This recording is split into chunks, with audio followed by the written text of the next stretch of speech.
Okay, सो चलिए मैं इसको मिनिमाइज करते हैं। ये किसकी आवाज है? ठीक है। नाउ कौन सा सवाल है अब? ओके, सो जो भी सवाल है for a 16 kilobyte अच्छा, question 16 kilobyte direct map cache direct map, ठीक है, with 4 words per block. 4 words पर ब्लॉक, ठीक है। Calculate the size tag Calculate the size of tag index Index. of a 32-bit offset 32-bit address और फिर 2-way के लिए use करें। Yes, sir. ये फिलहाल डायरेक्ट मैप है, ये तो डायरेक्ट मैप है, ये तो हमने क्या लिखा, लेकिन मैं कर देता हूँ फिर से। ये सर वो होगा ना, मतलब 4K और 4 बाइट के होंगे। अब मैं क्या वो 4K plus 4 वर्ड्स पर ब्लॉक, yes sir. ठीक है। तो 4K भाई क्या सही ऐसे ही करते हैं आपको। अच्छा, 4 वर्ड्स है, एक वर्ड कितना होता है? 4 केबी में तो नहीं है यार, 4 बाइट्स का एक वर्ड होता है। 4 बाइट्स इंटीजर होता है वर्ड, 32 बिट्स। yes sir. पहली बात तो यही याद रखें, जब वर्ड आते हैं तो वर्ड इज 32 बिट्स, ठीक है। बाइट जो है वो है 8 bits, okay.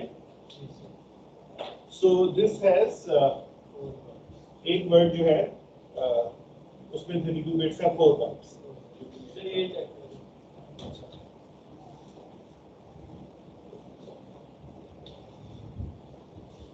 So 4 into 4, so इसका मतलब हुआ 16 बाइट्स पर ब्लॉक होगी। 4 वर्ड्स पर ब्लॉक है ना, ठीक है। तो 4 बाइट्स हैं पर वर्ड, तो कितनी होगी? 16 बाइट्स पर ब्लॉक, ओके। सो ये आपका कैश इस तरह से है, इसके अंदर ये ब्लॉक्स हैं बनेंगे, ठीक है। हर ब्लॉक में 16 बाइट्स हैं, ठीक। अच्छा, अब हम लोगों ने ये देखते हैं कि ये टोटल कैश है 16 किलोबाइट्स, 16 किलोबाइट्स, 16 बाइट्स एक ब्लॉक में, तो इसमें टोटल ब्लॉक्स कितने होंगे? 1024 blocks. So it has 1024 blocks and 16 bytes per block. Sir मैं पता कैसे कर रहा था कि वो मतलब 4K ब्लॉक्स कर रहा था और 4K ही वर्ड। देखो 16 किलोबाइट कैश का साइज है, ये इस पूरे कैश के अंदर, इस पूरे कैश में 16 किलोबाइट्स, ठीक है। 16 kilo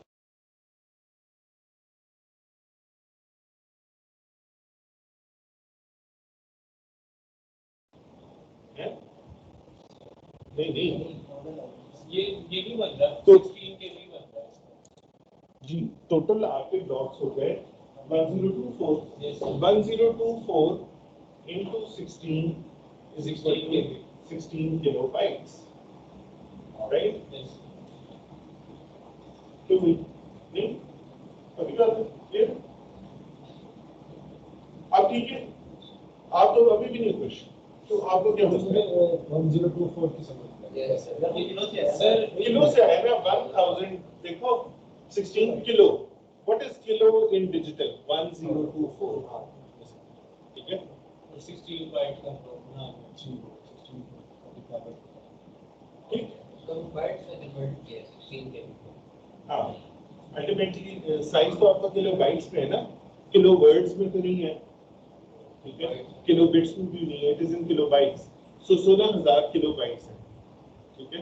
so this is 16 into 1024 bytes, ठीक है। सो 16 बाइट्स एक ब्लॉक के अंदर है, तो इसके अंदर 1024 ब्लॉक्स है, ठीक। इसके लिए 10 अच्छा, अब हम एड्रेस को डिवाइड करना शुरू करते हैं। 32 बिट का टोटल एड्रेस है, ठीक है। तो सर 32 पे नहीं, अब ऑफसेट हमें कितना चाहिए? इसकी 4 बिट्स करेंगे। सबसे पहले ऑफसेट आएगा। अच्छा, ऑफसेट होता है with in a block, if you have to get one byte because you always read one byte, so one byte को रीड करना है तो ऑफसेट कितने बिट्स का होना चाहिए? जब एक ब्लॉक में कितने 16 बाइट्स हैं, 16 बाइट्स हैं, तो ऑफसेट कितने बिट्स का होना चाहिए? 4 4 का होगा तो यूनिक एड्रेस बनेगा ना, इसके लिए 10। सो 4 बिट्स का ऑफसेट होना चाहिए। 4 बिट्स का सर 4 बाइट्स 4 बिट्स का एड्रेस की बात कर रहे हैं। यस 16 बाइट्स है ना यार पहले। पेनल्टी वाला सीन है कि मतलब ओ भाई, ये बाइट 0 है, ये 1 है, ये 2 है, ये 3 है, फिर ये 15 तक जा रहा है। Yes. मुझे बाइट नंबर 1 को रीड करना है। How many bits do I need? You need 4 bits, ठीक है ना? 0 0 0 0 पे बाइट 0 रीड होगा, 0 0 0 1 पे बाइट 1 1, 0 0 1 0 पे बाइट 2 2, 1 1 1 1 पे बाइट नंबर 15। ठीक है, क्लियर हो गया? सो इसका मतलब है कि 4 बिट्स तो मुझे चाहिए यहाँ से यूनिकली एक बाइट को आइडेंटिफाई करना, ठीक है? अच्छा, और इस ब्लॉक को यूनिकली आइडेंटिफाई करने के लिए कितनी बिट्स चाहिए? 1024 ब्लॉक्स हैं, तो 2 raised to power 10 इज 1024, ठीक है? और ये इसी का ही होगा 0 0 0 0 0 2 3 4 5 6 7 8 9 10, दिस इज ब्लॉक 0, फिर 0 0 0 0 0 0 0 0 1 is block 1, okay, and so I can make 1000 combinations, then 1 1 1 1 1 1 1 is 1024 block number। तो 10 बिट्स के 1000 कॉम्बिनेशन होते हैं, ठीक है? अगर यहाँ पे 2K ब्लॉक्स होते तो फिर मुझे 11 बिट्स चाहिए थे। तो मैं वही कह रहा था कि मैंने ना इसको 4 into 4 से करके कर दिया, मतलब 4 के ब्लॉक्स और 4 नहीं, वो इनका ब्लॉक पे, ठीक है? सो अगर 2K ब्लॉक्स होते, 1K ब्लॉक्स हैं, 1K के लिए 10 बिट्स चाहिए, 2K के लिए 11 बिट्स चाहिए, 4K के लिए 12 बिट्स चाहिए, ठीक है? और 16 बिट्स पे कितना मिल जाएगा? 8K 13, 16K 14 bits and so on. ठीक है, क्लियर हो गया? अच्छा, अब so basically, so next 10 bits are for the block. So this identifies the block. Block के अंदर next 4 bits identify the word byte within the block. The rest is tag. So 32 minus 10 minus 4. 14 minus 22 करें तो आता है 18। 18. So 18 bits. This is the tag. ठीक है? अच्छा, अब ये 2 है। अब हम इसको कर लेते हैं 2 वे सेट एसोसिएटेड। 2 वे सेट एसोसिएटेड जो है उसमें और इसमें क्या फर्क है? लेट्स से बाकी सारी चीजें सेम हैं।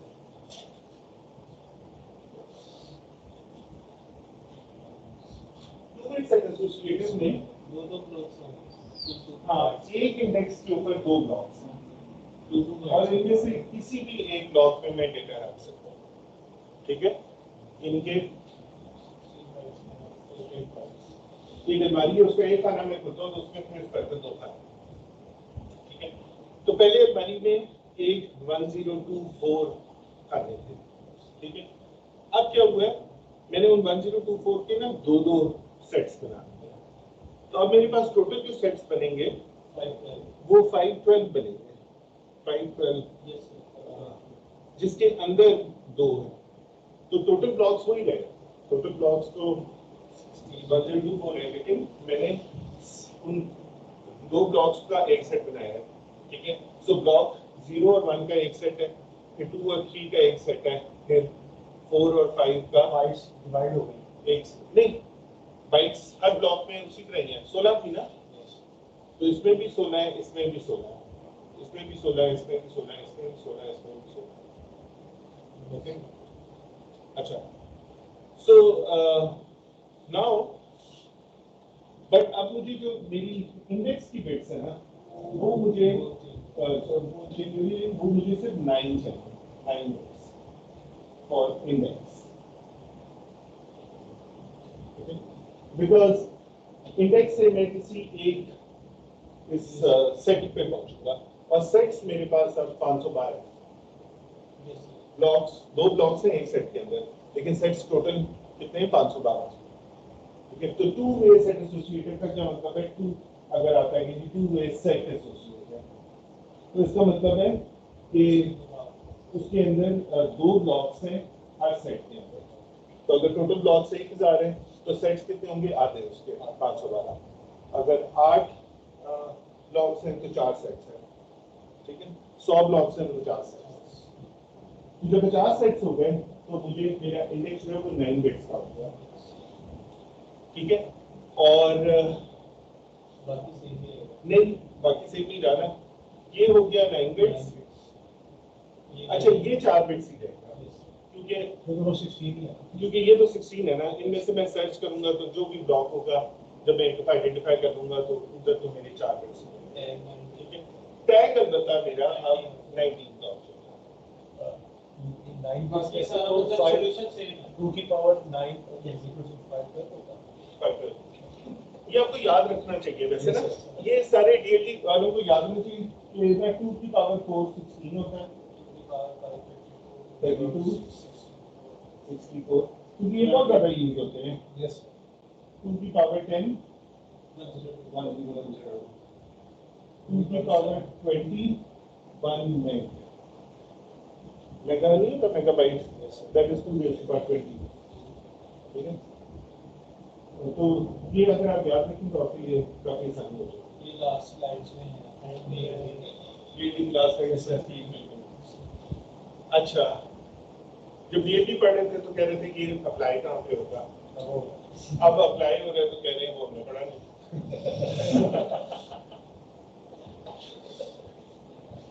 अच्छा, तो ये क्या cash, so it will be 19 bit tag, 9 bits for the set, और फिर सेट के अंदर ब्लॉक आप हो जाएंगे। सर तो पेपर में जब हम इसे इंक्लूसिव करेंगे तो हमें मेमोरी डायग्राम बनानी पड़ेगी ऑप्शन डायग्राम बना लें तो ठीक है, ना भी बनाए मुझे तो कोई फर्क नहीं पड़ता। अगर आप मुझे बस सिर्फ ये बता देते हैं कि इतने बाइट्स ये बस बना देते हैं तो दिस इज गुड है। एक लाइन में आंसर लिखो। एक लाइन में आंसर लिखने बारे में भर जाए क्वालिफाई कर जाके। ये था कैश का, और कोई सवाल? बाकी तो नहीं देखा हमने।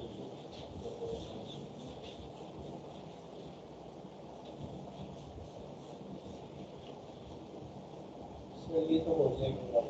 ठीक है,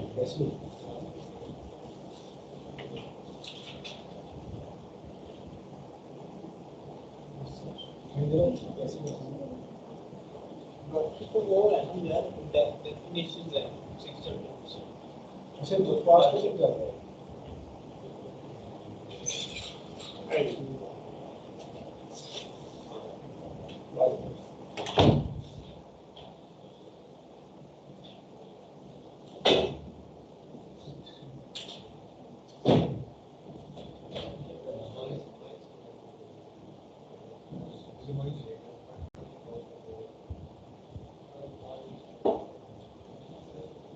आपको पता है जिस तरह से ये ना इंग्लिश लैंग्वेज है तो 26 अल्फाबेट्स हैं, उर्दू के भी 26 27 ही हैं अल्फाबेट पे अगर हम करें तो कितने मिलते हैं?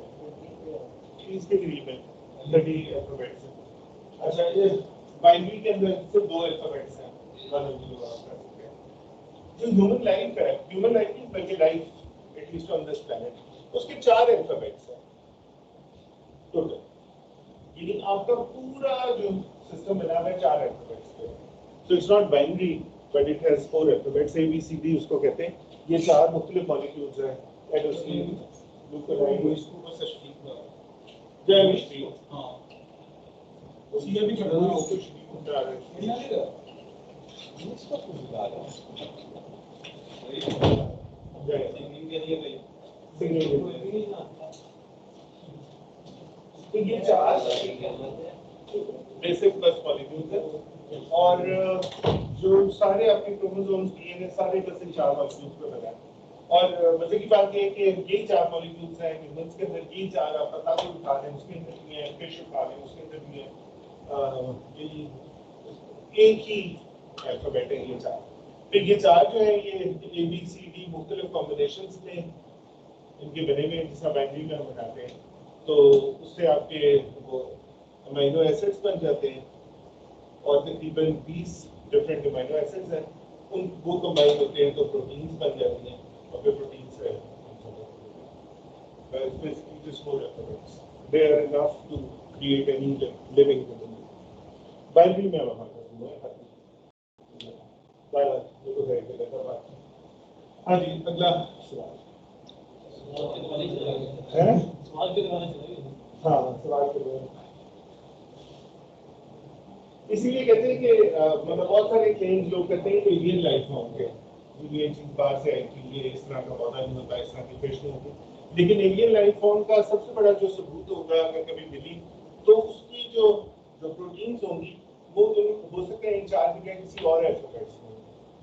अभी तक हम अगर कोई बैक्टीरिया भी देखते हैं जो 10,000 साल पुराना होता है तो उसका जो बेसिक अल्फाबेट्स हैं वो ये 4 नहीं होते।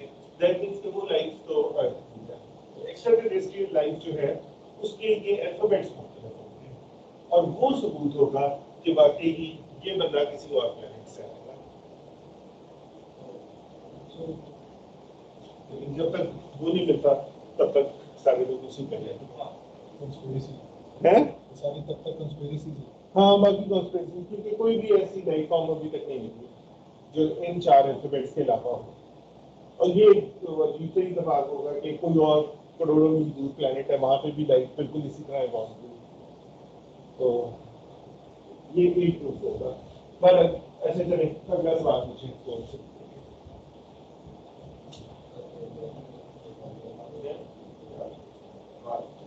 सर पाइपलाइन या अटेंडेंस वाला क्वेश्चन, कोई भी हम जैसे कोई स्टेटमेंट है कोई भी असेंबली में लिखे और उसको बता दे कि डेटा एनालिटिक्स क्या है, डेटा तो वो आइडेंटिफाई कैसे करना है कि इसमें डेटा हैजर्ड है। अच्छा ठीक है, हम वो प्रेजेंटेशन ओपन कर लेते हैं।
अच्छा, ये वाला जो है ना हम देख लेते हैं।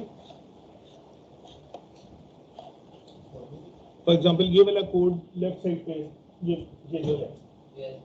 अच्छा, अब पहली इंस्ट्रक्शन है लोड वर्ड, फिर एंड और add set less than. You have to identify the hazards that can occur, ठीक है? So hazard को identify करने का पहला असूल तो ये है कि आप ये देखें कि पहली जो इंस्ट्रक्शन है, यानी ऊपर वाली जो भी इंस्ट्रक्शन है, पहली नहीं, इससे ऊपर वाली जो भी इंस्ट्रक्शन है, उसकी डेस्टिनेशन क्या है, ठीक है? उस इंस्ट्रक्शन की डेस्टिनेशन क्या है? So लोड वर्ड की डेस्टिनेशन है, ठीक? फाइनली लोड वर्ड ने जो भी काम करना है वो उसमें $2 के अंदर लिखा है। ये इसकी डेस्टिनेशन है। अब आपने आगे सब्सिक्वेंट जो इंस्ट्रक्शंस है उसमें देखते हैं कि जो उनकी सोर्स है, ये सोर्स ऑपरेंड्स है, राइट? इनमें से कोई इसकी डेस्टिनेशन से मैच तो नहीं करता, क्योंकि अगर वो मैच करता है तो यू कैन हैव अ पहली चीज। अगर मैच नहीं करता तो फिर तो कोई है, वो किसी और जगह लिखा रहा है, ये कहीं और लिखा रहा है, है, लेकिन अगर वो मैच करता है तो यू हैव टू चेक। अच्छा, अब आप देखें, इसकी हमने डेस्टिनेशन देखी 2 की, इसका सोर्स 2 है, मैच हो गया, इसका मतलब है there could be a hazard here, ठीक है। उसके बाद ये भी 2 है, इसका मतलब इधर भी हैजर्ड हो सकता है, फिर ये भी 2 है, ठीक है, इधर भी हैजर्ड हो सकता है। फिर आगे आप देखें तो there is no dependency. So dependencies आपने आइडेंटिफाई करनी है। डिपेंडेंसी इसी तरह आइडेंटिफाई होगी कि इंस्ट्रक्शन की आप उसको देखें। अच्छा, फिर आप नेक्स्ट इंस्ट्रक्शन पे भी आ सकते हैं कि फॉर एग्जांपल अब इसकी डेस्टिनेशन है 4, क्या यहाँ पे 4 तो नहीं डिपेंड कर रहा। अब देखिए ये फिर 4 है, इसका मतलब है कि इन दो के दरमियान में भी हैजर्ड हो सकता है। लेकिन वो तो एक इंस्ट्रक्शन छोड़ के है। तो एक इंस्ट्रक्शन छोड़ के भी हैजर्ड हो सकता है, कई जगह 2 साइकिल्स का हैजर्ड नहीं होता है। नहीं तो फिर तो यहाँ पे भी कोई हैजर्ड नहीं है, यहाँ पे भी कोई नहीं है, फिर तो आप कैसे यहाँ पे हैजर्ड इससे आगे का भी हो सकता है। कम से कम 2 इंस्ट्रक्शंस का हैजर्ड हो सकता है, तो अगली 2 तो देखनी ही है आपने, ठीक है। सो अगर मैं इसको देखूं तो फिर इन 2 के दरमियान हैजर्ड हो सकता है। फिर मैं तीसरी को देखूं 8, यहाँ पे कोई 8 नहीं है, सो इसके साथ कोई हैजर्ड नहीं है। फिर मैं अगर इसको 9 को देखूं तो नीचे 9 के साथ भी कोई हैजर्ड नहीं है। सो पोटेंशियल हैजर्ड्स जो हैं वो हमारे हैं लोड वर्ड के इन 3 के साथ और एंड के ऐड के साथ, ये 2 पोटेंशियल हैजर्ड्स, ये हमने अब आइडेंटिफाई कर ली, ठीक है, हो सकते हैं, जरूरी नहीं कि हो। उसके बाद आपने क्या करना है, आपने ये वाली डायग्राम बनानी है हर इंस्ट्रक्शन, ठीक है। ऊपर आप साइकिल बना दें। तो पहली इंस्ट्रक्शन यहाँ पे साइकिल 1 2 3 4 5, फिर 6 7 8 9, और हर इंस्ट्रक्शन के लिए आप ये बना दें instruction memory, register file, ALU, data memory, फिर register file, okay. And now you will see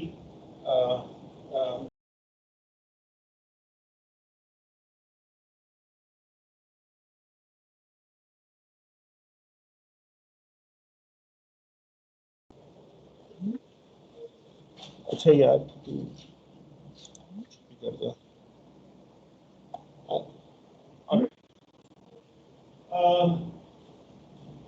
अब यहाँ पे हम ये देखते हैं, ये रजिस्टर फाइल में ये राइट कर रहे हैं ना, तो रजिस्टर फाइल राइट होती है आपकी साइकिल में यहाँ पे। सो इसका मतलब है $2 will be written in cycle number 5 for the first instruction. दूसरी एंड की इंस्ट्रक्शन रीड कर रही है रजिस्टर फाइल को। रजिस्टर फाइल रीड होती है सेकंड साइकिल में, ठीक है ना। यहाँ पे रीड होती, हर इंस्ट्रक्शन यहाँ सेकंड साइकिल में अपने रीड करता है, फिर साइकिल में राइट करता है, हर ठीक है। अच्छा, इसका ये मतलब है कि इसने रीड करना है $2 को यहाँ पे रीड करेगा ना, और पहली इंस्ट्रक्शन इसको लिखेगी $2 को साइकिल 5 में, जबकि सेकंड इंस्ट्रक्शन इसको रीड कर रही है cycle number 3। So this is clearly है गलत रीड कर रही है ना, क्योंकि अभी तो ये अपडेट ही नहीं हुआ। $2 ने तो साइकिल 5 में जाके अपडेट हो रहा है, जबकि आप इसको साइकिल 3 में रीड करना शुरू करें, इसका मतलब $2 की पुरानी सर इसकी ये थी ना कि फॉरवर्डिंग करके वहां से इधर इस